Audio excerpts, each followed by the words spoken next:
Welcome to my view from the piano bench. We do this on Wednesday evenings at 7 p.m. here in my Joel Holt's Notes YouTube channel. Still doing these videos that started out as live streams near the beginning of the pandemic. And I do this in addition to Piano for My Friends on Thursday evenings at 7 p.m. Thank you to all of you who support and encourage me via the links that you'll find on the support page of my website, and you'll see a link to that page in the video description. Any encouragement is appreciated. And encouragement, of course, takes lots of forms. And if you do go to the support page, my Patreon is a very low maintenance, easy take on a recurring tip jar. So that would be if you watch this regularly, and I will send you exclusive content. So for my view from the piano bench, we are topic driven, but lately I've found it really helpful to use tunes as topics. Not necessarily tutorials on the tunes, but tunes that I play often, and my manner of playing them or the context in which I play them, or in some cases theoretical constructs that I can explain in general terms that might be interesting. So the tune I picked this time, and you'll see it in the description as the topic, is Surrey with the Fringe on top. Oh my goodness, a old Broadway standard, but it's one that I've really gravitated to for a number of reasons. Let me just play a little bit of it.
What a fun tune to play.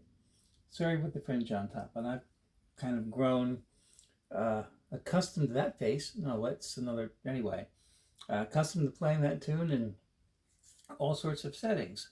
A recent application of that tune is in connection with Blossom Dearie. So the recording that's coming out very soon, we're in the promotional phase now, getting the word out, the tribute to Blossom Dearie with Sharon Sable. That recording, or at least that project, initially included the Blossom Dearie version of Surrey with the Fringe on top. And one thing about Blossom Dearie is that she could certainly rival Count Basie and Little Darlin' in terms of tunes that she would do really slow. although I don't know if that was one of the slowest ones she did. But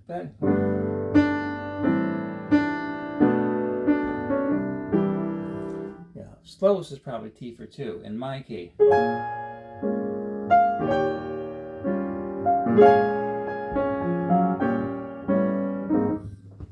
Not that she did everything slow. But we dropped that tune as a duo tune between Sharon and I. We dropped a lot of tunes for the recording because we only had 12 tracks. But the idea came up, and I don't think I pushed it. I would rather this be offered to me in a setting like this to have a solo track on the CD. And my relationship to this, though, is more than just like the sideman piano player. I'm the other half of Blossom Dearie, the half that plays the piano. But Sharon wanted the solo thing, and it's like, let's do Surrey's, and you're not going to sing it, I'm going to play it. And that's what has me playing that tune more lately. But because it's on my radar screen now, and it's in front of me, when I'm called upon to play a solo tune, when I'm a sideman, I may go to that depending on the context, which is a new one for that, because usually when I'm called to play solo tunes, it's on gigs that are, swing era or Great American Songbook era, and I'm going to sneeze any minute, and this is awkward. So let's just go until I have a sneezing fit. And I think I made a post. I actually made 2 recent posts of that tune on 2 different YouTube channels. That's another story. If you search for it and search for me by name, you'll find a post from a Blossom Dearie live show for the Tribble Jazz Festival that Sharon and I did last year with 2 wonderful musicians, Steve Apshire and Tom Baldwin. And that was my solo feature, and that was fun. But not long before that, I did a post where I had the phone camera here in the piano or on the other side. I find myself doing that now on group gigs as opposed to putting the camera out and capturing everybody, unless everybody wants to be captured, and that's that kind of thing. But the one I posted from over here was on a Madeira gig, a concert, and when he called upon me to do a solo feature, he probably wasn't expecting me to do Surrey with the Fringe on top. But that was, it went over well, and also with the band. So, all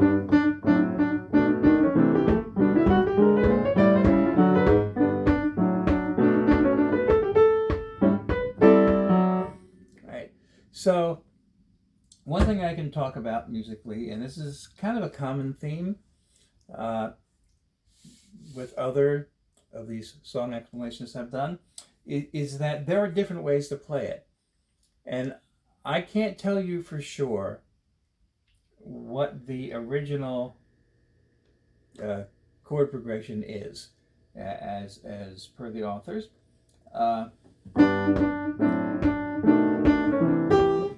But that first phrase, and if you're in the key of G,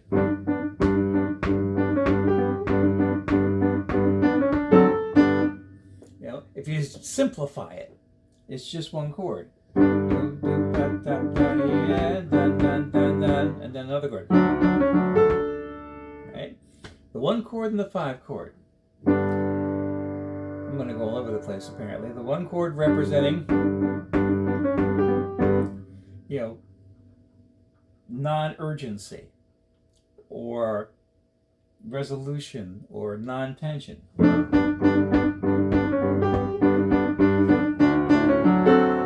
And this chord, the 5 chord, representing the opposite, the kind of urgent sense of needing to resolve. Which, by the way, I am all over the place already, this fast. Music is boiled down ultimately to the same thing that fuels life for us. Our experiences, our everything, create tension and resolution. Things happen that necessitate other things happening, sometimes dramatically and quickly, and sometimes kind of a slow burn over time, where the itch gets such that you really have to scratch it and then you resolve it.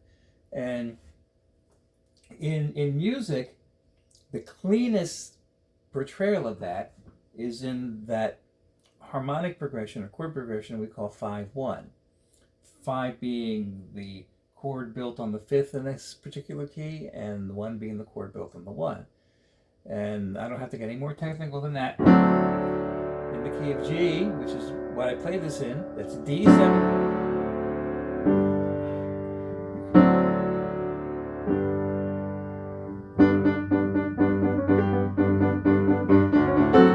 So that kind of tells you that in terms of like, that's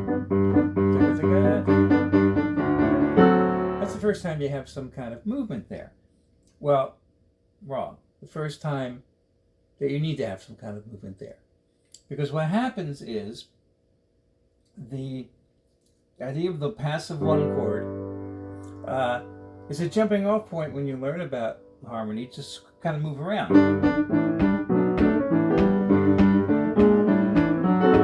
Right? And you don't move around with like the same sort of urgency. Yeah.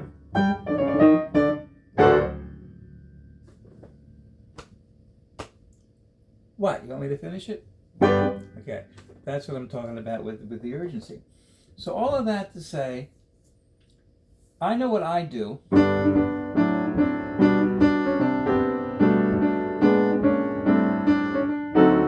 Right? But there's 47 ways to do that, or at least a few, And I'm not sure what other musicians do, because I've been playing that song so much by myself.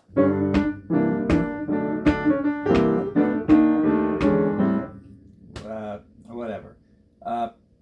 And so in any tune, when you're playing solo, you're in danger of, and Danger Will Robinson is always like right around the corner from me in this regard, of building your own conception of a tune and having no realization that it's not what anybody else does or everybody else does. Which is fine with me because I only really play this tune as a solo. So if you're playing solo, you can get away with anything. Not true.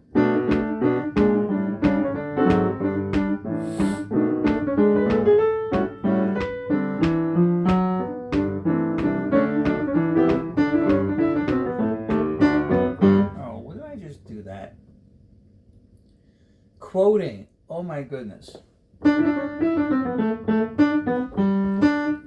I'm trying not to be that blatant. Remember the old Woolite commercial?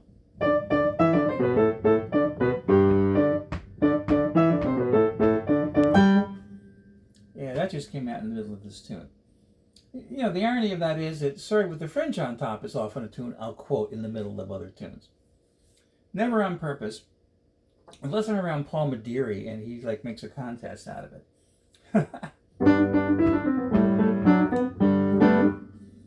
Oh my goodness, I got a funny reaction out of Joe at the Pismo Festival. Joe Mediri being the leader, the clarinetist, Paul being the vibes player. If you're unfamiliar with that, if you know me, you know all this. Whatever tune we're playing, I come out of my solo and I quote the Woolite thing, which I never do in the Mediri band because Paul, that and Lightly Row and a few others, he just quotes constantly. But of course, as soon as I did it, he led his solo with it, And then Joe turns around, faces the rhythm section, and primarily me, and just basically acts like he's banging his head against a brick or a tree, which is actually in this case his clarinet. It's like, why did you do that? Why did I do that? Well, because my brain wanders, I guess. And now that if I'm thinking about it, I doubt it's going to happen.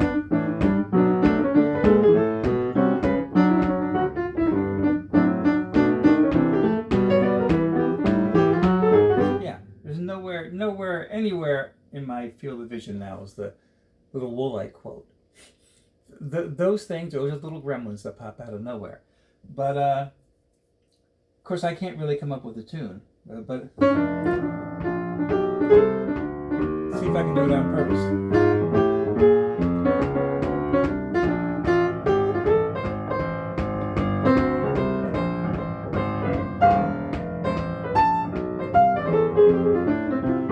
That was a bad example, but you know, Surrey with the Fringe on top is usually a tune that shows up in the middle of other tunes, which, yeah, is my Tourette's, as Bruce Kaminsky would say.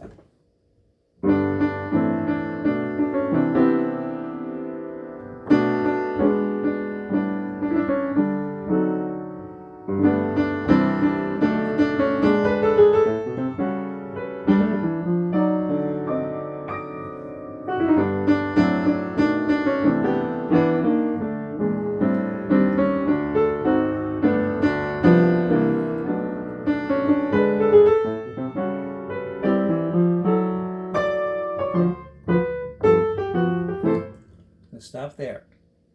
So what was just happening there is that I played not the intro of the tune, but the initial part of the tune, what we call rubato, out of time.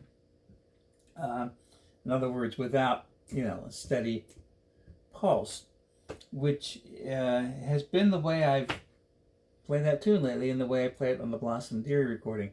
I am excited for you to hear that recording. And it won't be long before we can make it available and I can provide links to it and all of that. It's a beautiful recording. Sharon is wonderful. And I love accompanying, especially in situations where I can really lock with the person I'm accompanying.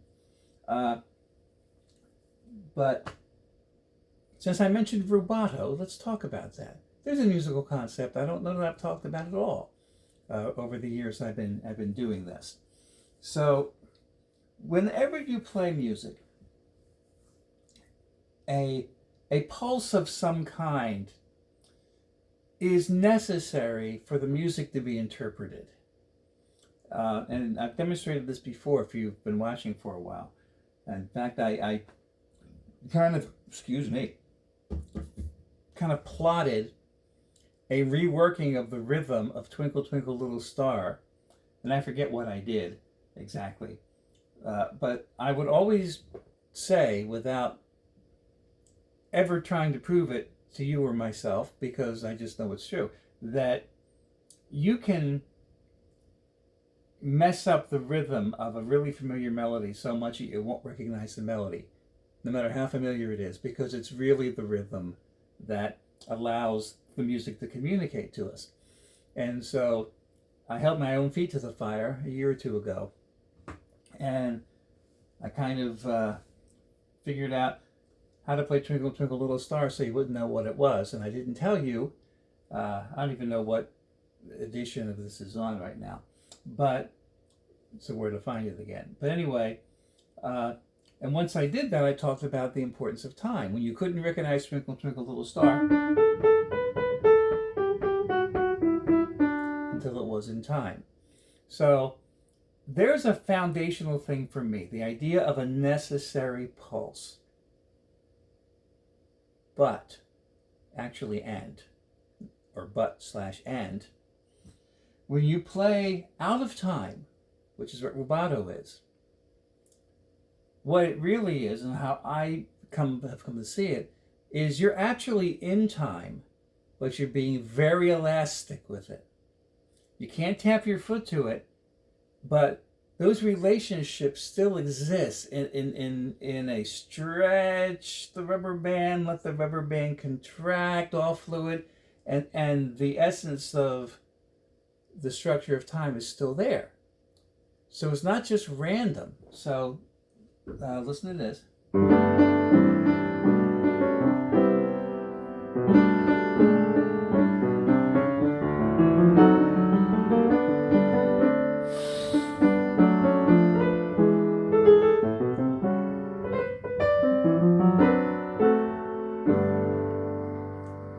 Even though you couldn't tap your foot to it, there was nothing disconnected, right?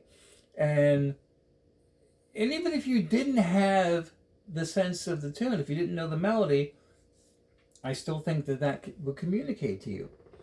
Maybe not super clearly like it would in time or like it does if you know the tune, but you had no trouble knowing that was Surrey with the Fringe on top, right? Of course, that's all I've been talking about, but you know what I mean, had you not heard me talk about it before.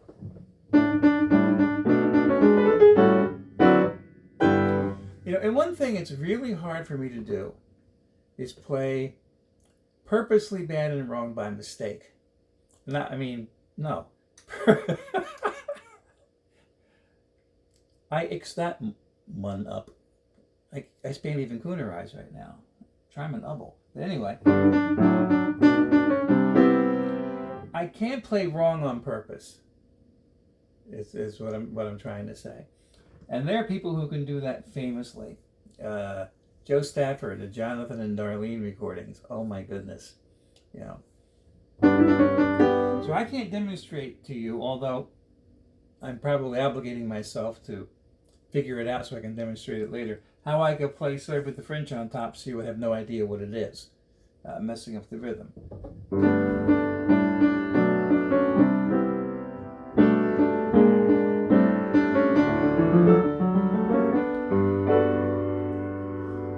And this relates to something that I often talk about, which is the idea of one approach to making music, or doing really anything, is an approach of putting together a jigsaw puzzle, where you take individual pieces and you discover where the piece fits, or if you're learning music, you learn that piece, you know what to do, and then you stick it in, which so doesn't work for me.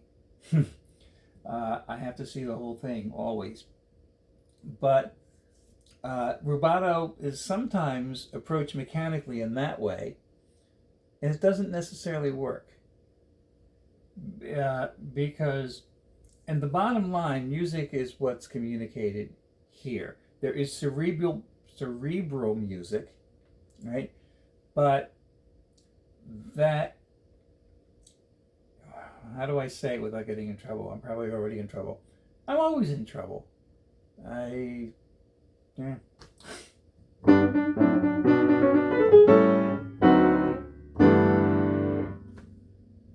was going to say something in that context about being an only child, but I decided not to.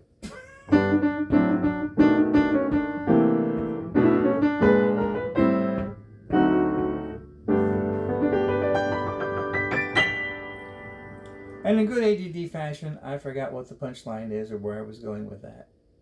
So let me just play this tune some more. I'm not being really focused, but I'm okay with that, because if you want a window into my view from things, here's what it looks like. Oh.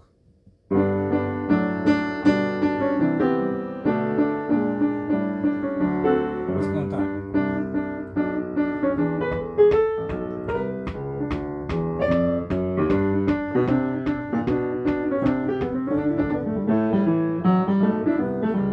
Oh, did I just do that? I have a real question. If anybody wants to answer this in the comments or message me. If you're not from the greater Philadelphia, Pennsylvania area, South Jersey included,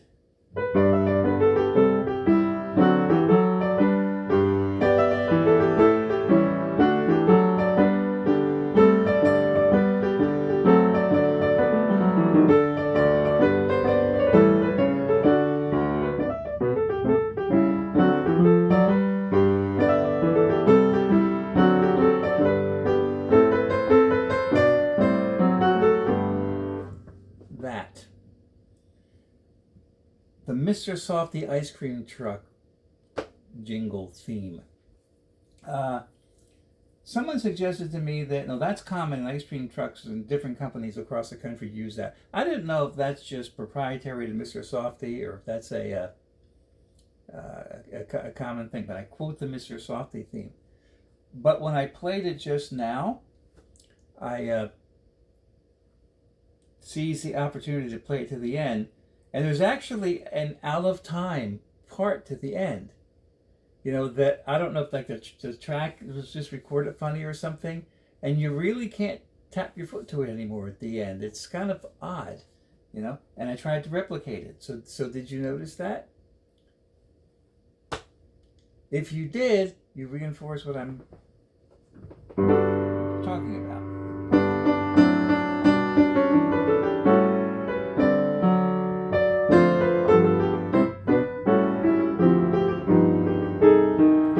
Now, I have a recollection in recent weeks of doing a tune that goes to a different key on the bridge of the middle section, and then goes to a different key again, but technically probably doesn't modulate, if you recall that discussion, and that happens here.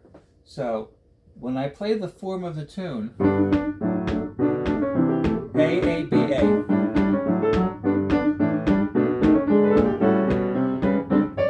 that's the A, that's the first section. Second section's another A, different lyrics, which I'm not going to sing because I want to keep my job.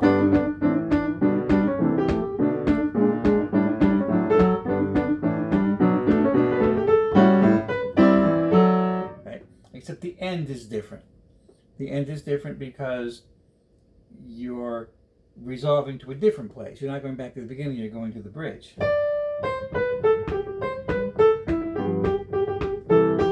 Now, let me take just that little piece of the tune.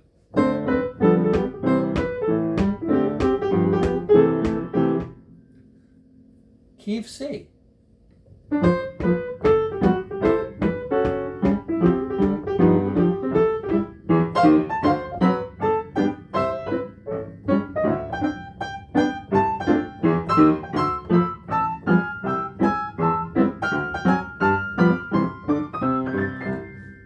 Now it's the alley cat, really? But the point of that is, I could take just those 4 measures of the tune, and I could make my own tune and just stay there, and it sounds okay, except the alley cat part. But that key of C that happens for 4 bars becomes the key of D.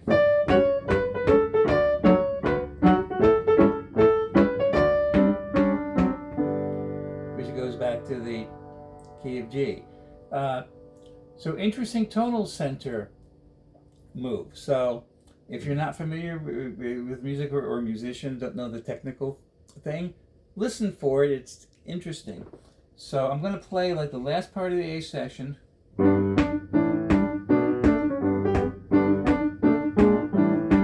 in the key of G. Now I'm going to go to the bridge. New key, sort of.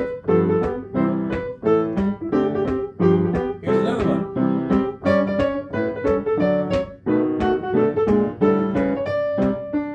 And I'm back. So you hear what happened? You got the key of G.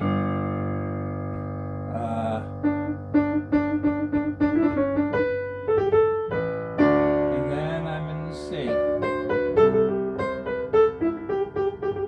I'm in D. I can't help myself. It's terrible.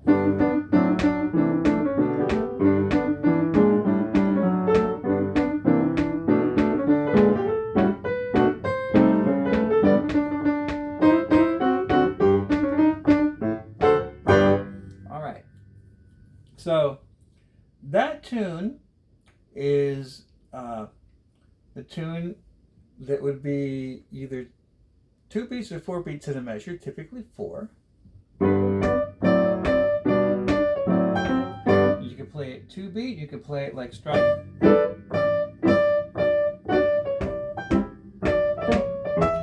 There's Walleye again.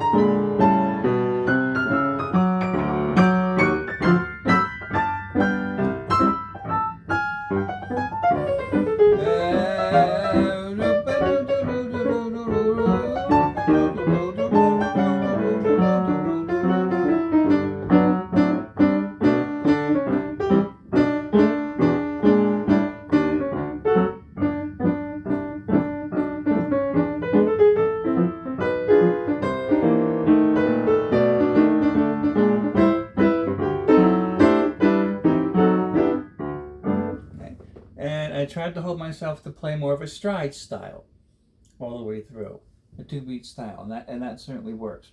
And I found this cool little Facebook video clip that I shared on my Facebook page today, the day I recorded this, when Oscar Peterson was being interviewed by Dick Cavett. And he asked Oscar to play a little example of stride. And he did, basically saying that the left hand becomes the rhythm section, the bass player and the drummer sort of implied in the rhythm. So Dick Cavett's summary of stride is, well then, your right hand is the instrument and your left hand is putting rhythm sections out of work. Yeah.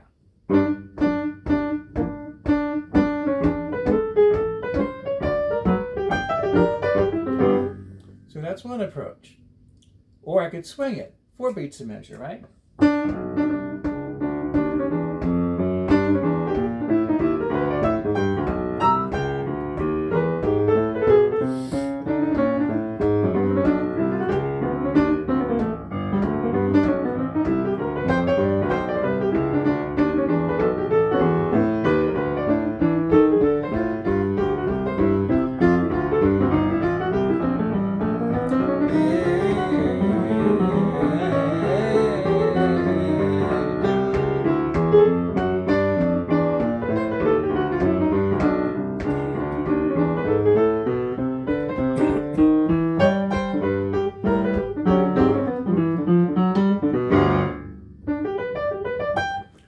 So there's your 4 beats a measure.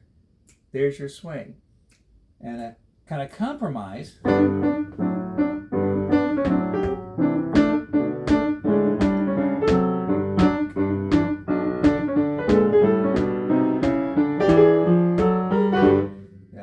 of a little bit of a nod to Freddie Green or Earl Gardner or Dave McKenna for sure. So I have like quarter note chords.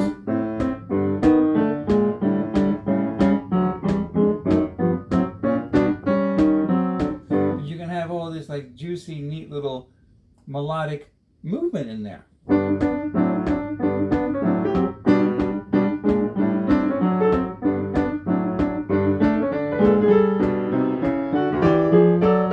Something like that. So that's all fun. So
that's a fun tempo to play, the stride related thing.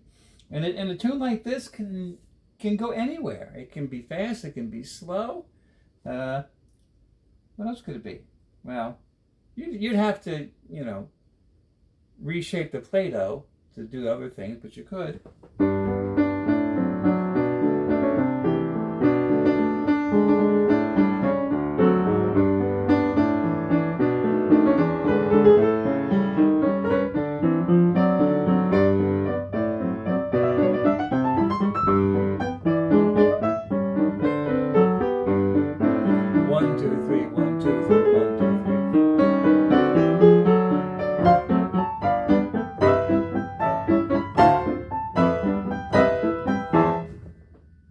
Two is another quote that shows up all the time because of the progression that kind of invites it.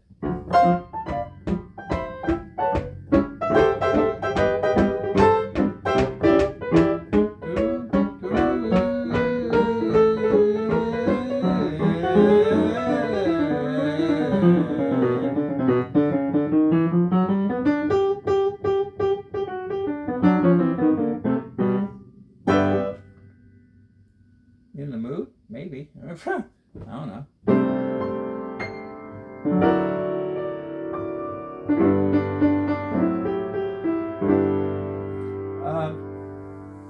And I guess the original of this tune is in G. Typically, when the sheet music and the fate books and everything are in agreement, that means the original or the first recorded version of the tune is in that key. And I almost never move the key to that. Some things are a little more Teflon-y that want to be moved. But F.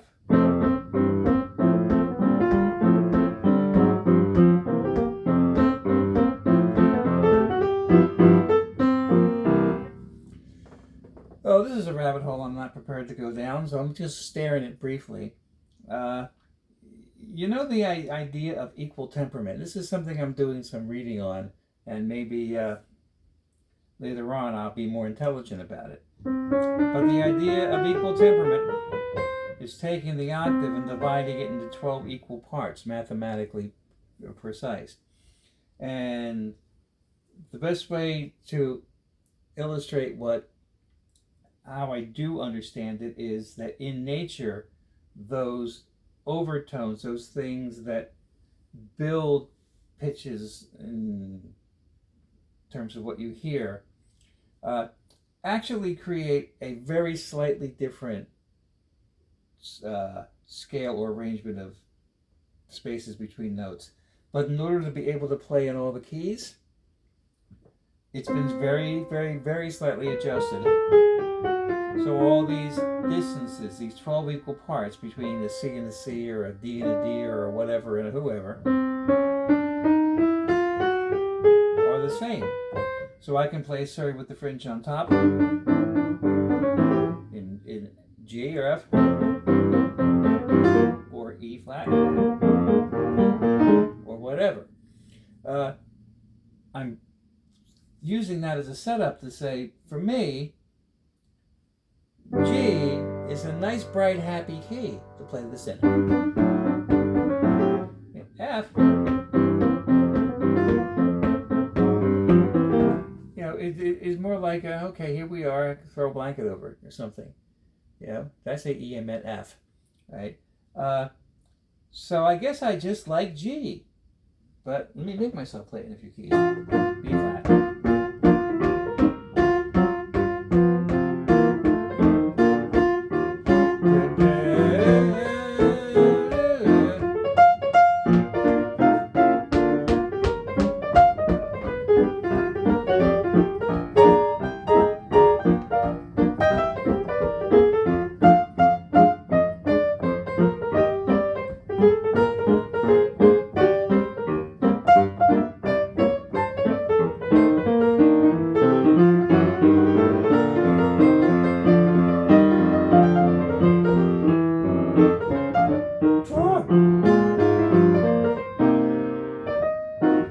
Stop there. And actually, that was brighter and happier than F. One thing about keys is some of them land in a good spot, depending on where the melody is within the scale, and some of them don't land in the good spot so much, as far as being played instrumental, which goes out the window when you're accompanying a vocalist, because you got to play it in their key, and then you just kind of struggle through it if it's slightly weird for piano. So let me play the tune again, because I have just been spinning in circles, which honestly, I've just been spinning in circles, but hopefully like getting things done in those sweeping circles lately. Just with all the stuff that's going on, man, such a difference between now and the pandemic. And I think, not the isolation and the non-social nature and locked in your house and all that, but I know some of us, maybe a lot of us, miss some of that.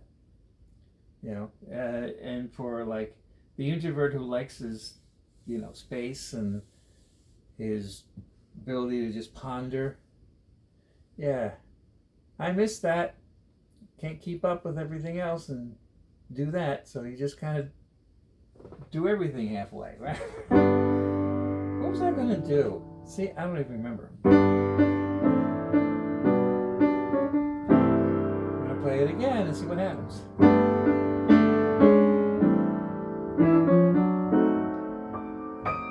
Yeah, rubato. Not the same rubato.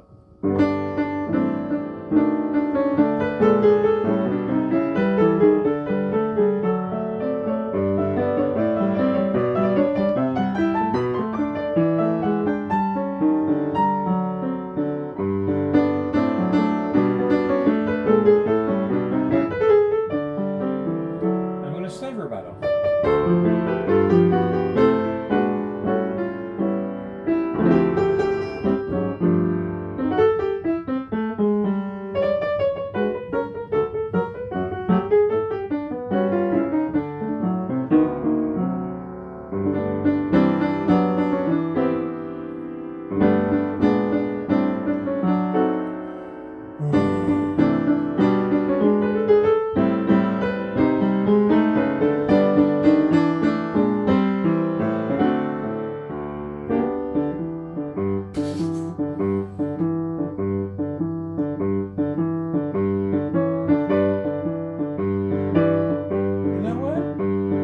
It's kind of worse for the tune, doesn't it?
Which is actually very close to kind of a boogie woogie.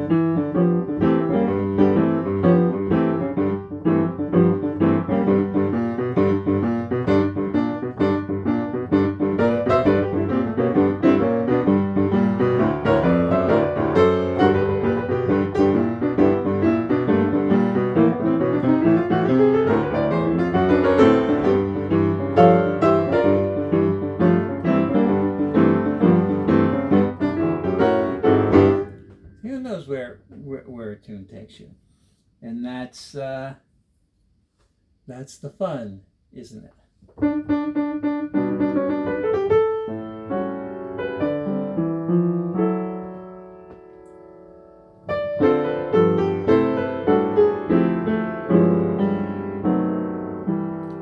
You know, there's safety in structure. You know, if you have a structure around you, you kind of know where you are, even if you wander around in it. You know, unless it's like structure designed to confuse you, like a house of mirrors in a carnival, right? But a structure provides familiarity in order to navigate. And that's the cool thing about jazz in the classic sense, that there is a definable structure in that there are tunes that are recognizable that are played first and then improvise over or through or with, but ideally in such a way that you still have a connection to the tune, which, as I think about it, is kind of like still having a connection to the pulse or the time when you play rubato, right? You never really lose it, and that's why classic jazz, where songs are played instead of like other explorations, is more accessible and more popular because everybody can relate to the tune.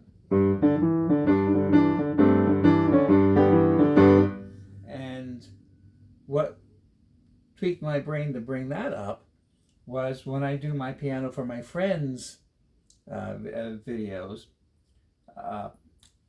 Initially, what did it start as? The Escape from Home Piano Hour, and then before that, the Do-It-Yourself Cocktail Hour, I think it was. And I go from one tune to another, but I would occasionally just kind of let go and have a transition, ideally that I wouldn't plan, and maybe didn't even know where it was taking me until I got there.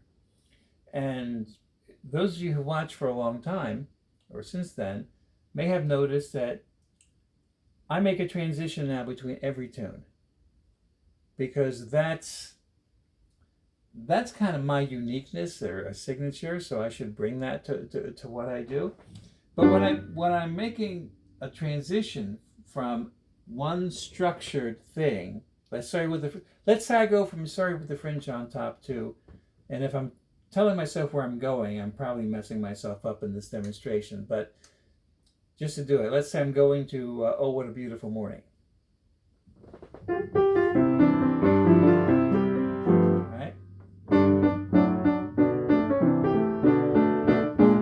In between those two,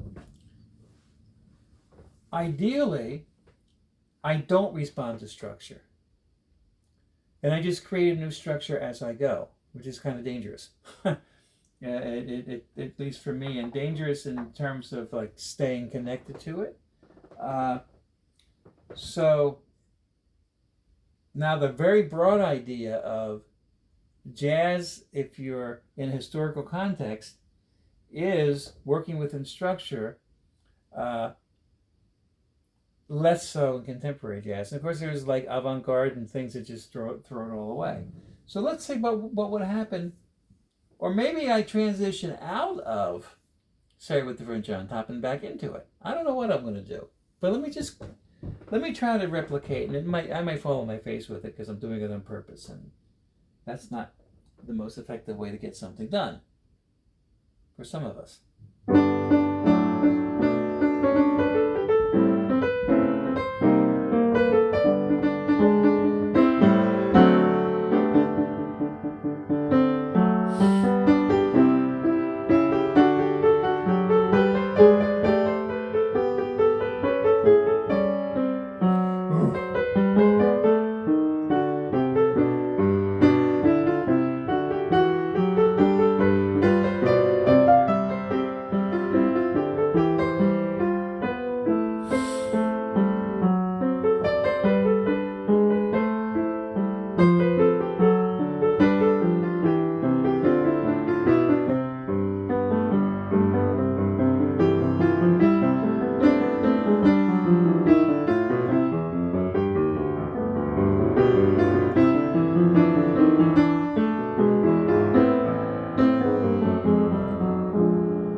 Okay, that was something, right?